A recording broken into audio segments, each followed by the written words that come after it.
जातिवाद पहले जुबान पे भी था, आज जुबान पे कम है लेकिन मस्तिष्क में ज्यादा है।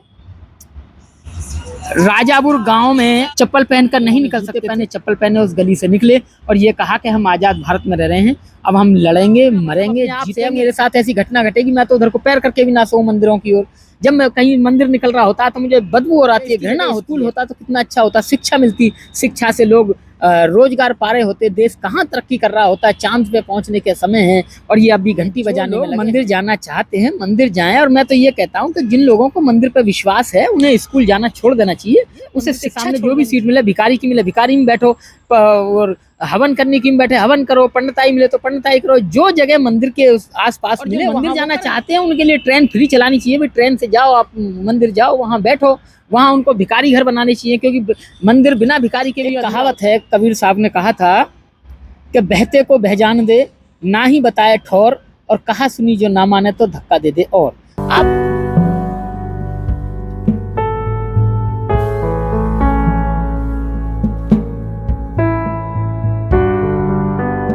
जय भीम, जय भारत। मैं अरविंद कुमार अंबेडकर प्रेम के माध्यम से मैं हूं अभी शशि भूषण जी के साथ, बहुजन विचारक, बाबा साहब के विचारों को जगह जगह फैलाने वाले, और आप अक्सर इनसे मुलाकात करते हैं जगह जगह फंक्शंस में, तो अभी हम इनसे बात करते हैं। अभी का जो मुद्दा है, तमिलनाडु में आज़ादी के 76 साल के बाद एक गांव के अंदर 60 लोगों ने चप्पल पहनकर एक अपनी पद यात्रा की है। तो पहली बार ऐसा हुआ है आज़ादी के इतने साल बाद, जबकि हमारे मोदी जी जो कि अमृत काल में एक शासन कर रहे हैं, अमृत काल की बात करते हैं। तो अभी का जो मुद्दा है इसके बारे में बात करते हैं। जय भीम सर। सभी दर्शकों को मैं शशि भूषण आप सभी का हार्दिक अभिनंदन करता हूं, जय भीम करता हूं जी। सर, ये अभी का जो मुद्दा है तमिलनाडु में, जैसे कि आपने सुना होगा कि कुछ लोग जो कि पहली बार कह रहे हैं कि उन्होंने अपने जीवन काल में पहली बार 60 लोगों ने मिलकर गांव के और चप्पल पहनकर निकले हैं, तो इस पे आप क्या कहना चाहते हैं? देखिए, देश आज़ाद हुए कम से कम 70 साल से ज़्यादा हो चुके हैं, और 70 साल से ज़्यादा होने के बाद भी देश में जातिवाद पूरी चरम सीमा पर है। वो जातिवाद पहले जुबान पे भी था, आज जुबान पे कम है लेकिन मस्तिष्क में ज़्यादा है। आदमी दूसरे की जाति को देखकर तय करता है कि मुझे इसके साथ कैसा व्यवहार करना है। आज देश में कहने को जातिवाद कम हुआ है, लेकिन लोगों के माइंड में जातिवाद का दोगुना जहर भर चुका है। लोग देखकर तय करते हैं, इस जाति देखकर तय करते हैं कि मैं इस व्यक्ति के साथ कैसा व्यवहार करूं। और ये आपको लोग दिल्ली एनसीआर के आसपास रहते हैं, दिल्ली में रहते हैं, देश की राजधानी है। हर देश का डेलीगेशन, हर देश का नागरिक, हर देश का कोई भी व्यक्ति पहले यहीं आता है, यहीं जहाज उसका उतरता है, फिर यहीं से कहीं अलग उसमें जाता है।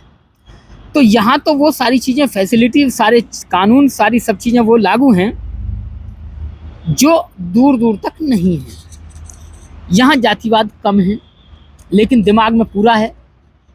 यहाँ ये सारी चीज़ें, चप्पलें किसके साथ, बिना चप्पल वाली बात और झूठा खाना, ये सब करना यहाँ कम है। लेकिन जब आप देश के राजधानी से दूर इलाकों में जाएंगे तो वहाँ आपको पता चलेगा कि जातिवाद बहुत भयंकर है।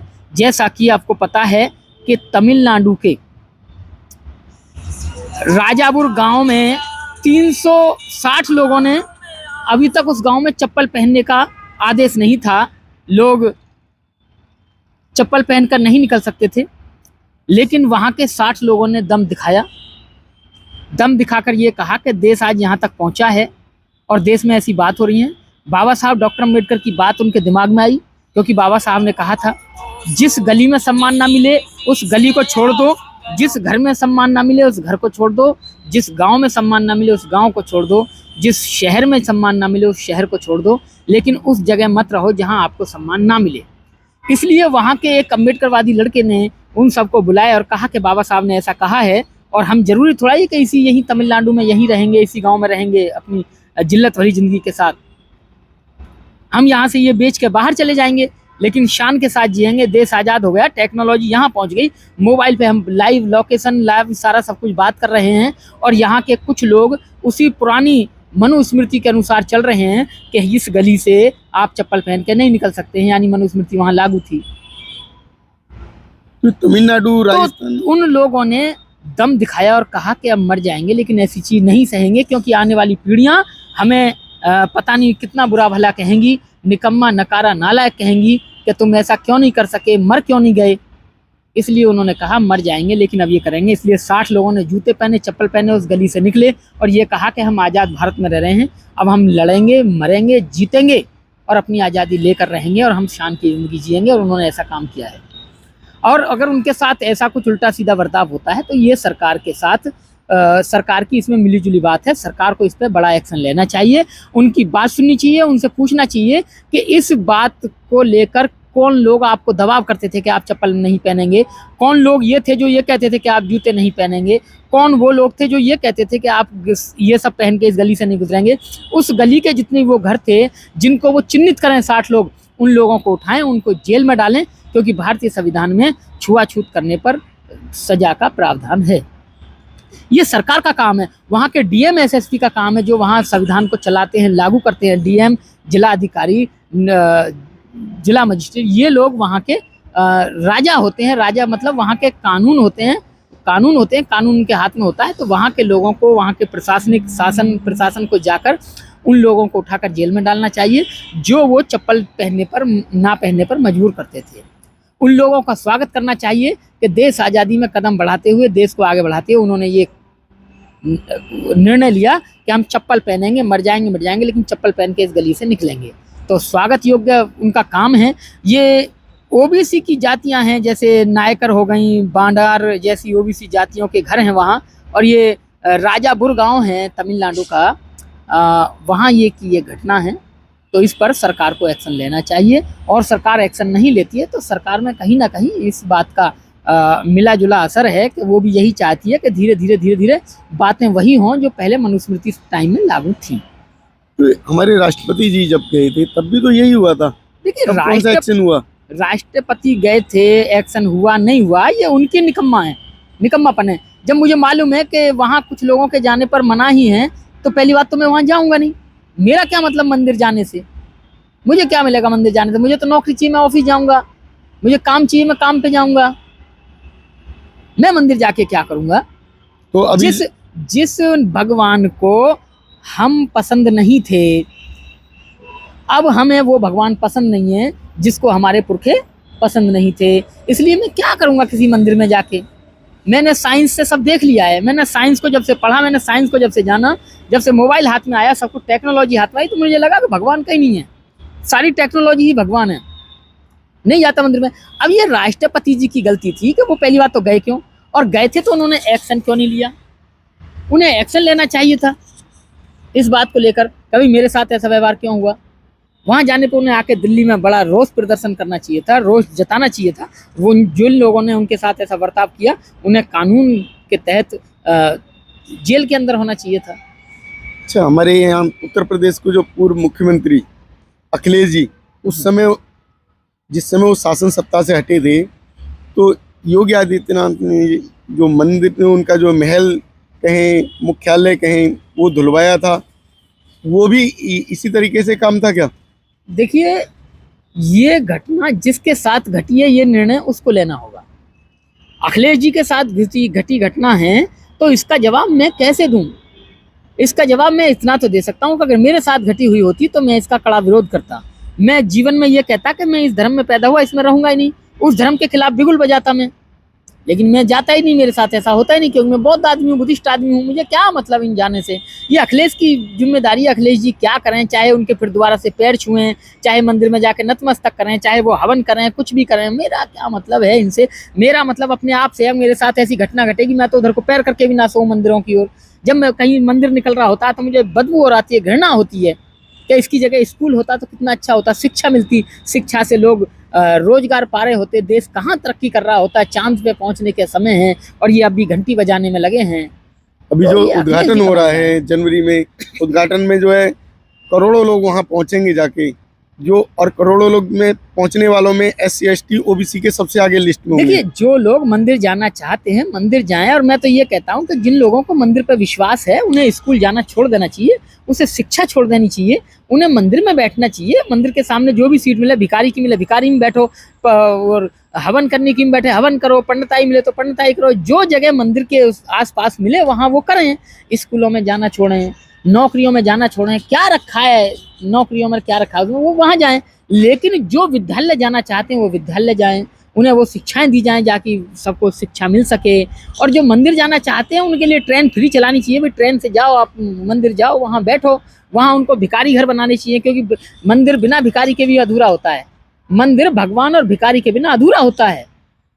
तो भीख तो वहाँ- मांगने वालों की जो लाइन लगी रहती है मंदिरों के पास में, वो तो यही श्रद्धा लेके जाते हैं कि हमें जो है भगवान खुश होकर कुछ देंगे। देखिए, भिखारी, ये बातें दो व्यक्ति बहुत अच्छी तरीके से जानते हैं, एक भिखारी और एक पंडित। जो मंदिर में रहता है वो ये जानता है कि भगवान नाम की कोई चीज़ नहीं है। भिखारी को ये पता है भगवान होता तो हम इतने दिन से भीख मांग रहे हैं, हम अमीर नहीं बने। पंडित को ये पता है कि मैं इतने दिन से यहाँ सेवा कर रहा हूँ, मुझे कुछ नहीं मिलता, मिलता है तो यहाँ जो दान में आता है वो मिलता है। और आजकल आपने देखा होगा मंदिरों पर लिखा होता है, आप कैमरे की CCTV कैमरे की नज़र में हैं, इसका मतलब भगवान की नज़र में नहीं है। CCTV कैमरे पर भरोसा है ब्राह्मण को, भगवान पे नहीं है। चप्पल चोरी हो चाहे कुछ और चोरी हो, किस में कैद होगा? कैमरे में। कैमरे में होगा। इसलिए ब्राह्मण ने कैमरा लगवाया है, भगवान पे भरोसा नहीं है उसका। ये वो जानता है ब्राह्मण, लेकिन वो मूर्ख बनाता है कि सब देख रहा है। अपने लिए तो CCTV कैमरा लगवाता है, लिखवाता है कि कैमरे की नज़र में है, चोरी ना करें, और दूसरों से कहता है भगवान सब देख रहे हैं, अच्छा होगा।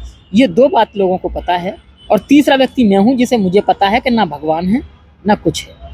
तो हम तीन लोग हैं जो अच्छी तरीके से जानते हैं कि इस दुनिया में भगवान है ही नहीं।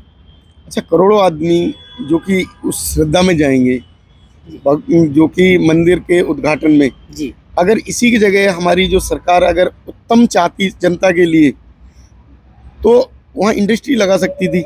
देखिए, जनता, सरकार ये चाहती है कि जनता जितनी अनपढ़ रहेगी, गंवार रहेगी, उतने ही हम उसको अपना गुलाम बना सकते हैं। और सरकार अगर ये चाहेगी कि मेरे देश के नागरिक शिक्षित हों, पढ़ें लिखें, और पढ़ेंगे लिखेंगे, शिक्षित होंगे, अपने हकों को जानेंगे, तो वो शिक्षा के खिलाफ यानी सरकार के खिलाफ बगावत करेंगे। और सरकार को कभी भी बगावत पसंद नहीं होती है, इसलिए वो यही चाहती है कि मेरे देश की जनता भूखी नंगी रहे, अनपढ़ रहे, जाहिल रहे। जो लोग जा रहे हैं वो शौक से जाएं, हमें कोई ऐतराज़ नहीं है। ये देश सभी धर्मों के मानने वालों का है। मुसलमान मस्जिद जा रहा है, वेलकम है उसका, हमें नहीं रोकना है। कोई हिंदू मंदिर जा रहा है, वेलकम है उसका, वो जाए, हमें नहीं रोकना है। कोई क्रिश्चियन चर्च जा रहा है, बेशक जाए, हमें नहीं रोकना है। कोई बौद्ध बुद्ध विहार जा रहा है, हमें उसे नहीं रोकना है, बेशक जाए, हमारा इनसे कोई मतलब नहीं है। हमारा सिर्फ हमसे मतलब है, देश से मतलब है। हम एक बौद्ध ही ऐसे लोग हैं जो ये कहते हैं जय भीम जय भारत, बाकी और देख लो कोई कहता हो। सिर्फ बौद्ध लोग ही ऐसे हैं जो जय भीम जय भारत कहते हैं, भारत की रखते हैं। हम चाहते हैं कि हमारा देश आगे बढ़े और हम भी बढ़ें। उस साइंस के युग में भी आज आदमी जो है मंदिरों की तरफ भाग रहा है। जाने दीजिए, भागने दीजिए, इसमें हम क्या कर सकते हैं? कुछ नहीं कर सकते। हम सिर्फ अपने लोगों को समझा सकते हैं। एक कहावत है, कबीर साहब ने कहा था कि बहते को बहजान दे, ना ही बताए ठौर, और कहा सुनी जो ना माने तो धक्का दे दे। और आप YouTube चैनल पर जाके देखेंगे तो मेरी और बहुत सारी बातें हैं, और हमारे साथी हैं उनकी, देखिए कितनी अच्छी अच्छी बातें हैं। आप तर्कशील YouTube चैनल देखिए, वहाँ जाके तर्कशील भारत देखिए, जाके वहाँ सारा साइंस से खोल दिया है शकील प्रेम ने, सारा एक एक बिल्कुल दूध का दूध पानी का पानी कर दिया है। लेकिन लोग फिर भी अंधविश्वास की ओर जा रहे हैं। तो जाओ, हम तो कह सकते हैं भैया मत जाओ, और वो कह रहे हैं जाएंगे तो भैया लात मारो एक और, जल्दी जाओ, जल्दी मरो। कोई व्यक्ति ये कह रहा मैं मरने जा रहा हूँ, तो हम एक बार कह सकते हैं भैया क्यों जा रहा है मरने, हमें बता, दुख बता अपना। वो कह रहा नहीं मैं तो मरूंगा ही, मरूंगा तो भैया जल्दी जा, फंद कटे जल्दी से, खा लो भाई। अच्छा, चंद्रमा पे अभी जो हमारा चंद्रयान पहुंच गया, और यहाँ से वहाँ तक चंद्रयान तक जो कैमरा लगा हुआ था, उन्हें कोई स्वर्ग की जाने की रास्ते का कोई रास्ता ऐसा नहीं मिला, जो सीढ़ी नहीं मिली जो कि स्वर्ग तक पहुंचाए। लेकिन ब्राह्मण वो स्वर्ग में पहुंचाता है। देखिए, स्वर्ग, नरक, भय, भगवान, भरोसा, भाग्य, ये एक ही चीज़ है। ये पर्यायवाची हैं। अभी आपने पानी पिया, उस पानी को जल, नीर, पानी और पे, पेय और भी बहुत सारे नाम है, वाटर, अमृत, तरल, इन ये बहुत सारे नाम है, चीज तो एक ही है। ऐसे ही भय के ही ये सब पर्यायवाची हैं। भय से भगवान, भय से भूत, भय से भाग्य, ये सब एक ही चीज है, आदमी को डराने की चीज है ये सब, और इसके अलावा कुछ नहीं, पर्यायवाची है। ना स्वर्ग है ना नरक है, जो कुछ है सब यही है। तो आप जो है, जो लोग इस बात को नहीं समझ रहे हैं या ना समझ रहे हैं, हो सकता है समझ जाएं, तो ऐसे लोगों को क्या संदेश देना चाहोगे? देखिए, तर्कवान बनिए, विज्ञानवादी बनिए, साइंस का युग है, साइंस के साथ चलिए। अब आप बैठ के तो जा रहे हो हवाई जहाज में, जहाँ कहाँ रहे हो तो माता जी के दर्शन करने, पिताजी के दर्शन करने और उनके दर्शन करने के, वहाँ क्या होगा कि वो सबकी सुनते हैं। अरे ऐसा नहीं है, धोखा है भाई, गलत है तुम्हारा। आप अपनी बुद्धि को लगाइए, अपने दिमाग को लगाइए, विज्ञान के साथ चलिए। विज्ञान ने आपको कहाँ से कहाँ पहुँचाया। आज आदमी को कोई दुख होता है, कोई शरीर का कोई पार्ट खराब हो जाता है तो आदमी बदल देता है। जैसे टीवी, रेडियो, मोबाइल का पुर्जा बदल जाता है, ऐसे अब तो हार्ट भी बदल जाता है, लीवर बदल जाता है, किडनियाँ बदल जाती हैं, आंतें बदल जाती हैं। ये सब कौन करता है? ये सब विज्ञान करता है। भगवान ने आज तक किसी का कुछ नहीं बदला। इसलिए आदमी को विज्ञान के साथ चलना चाहिए, डॉक्टरों के साथ चलना चाहिए, साइंस के साथ चलना चाहिए। यही मैं कहूँगा, विज्ञानवादी बनिए, तर्कवादी बनिए, बुद्धवादी बनिए। तो साथियों, जैसा कि शशि भूषण जी ने कहा है, इनकी बातों से आप कितने सहमत हैं और कितना अपने आप को बदल सकते हैं, कितने विज्ञानवादी हो सकते हैं और कितने भविष्य की तरफ देख सकते हैं। इसी के साथ नमो बुद्धाय, जय भीम, जय भारत। जय भीम, जय भारत।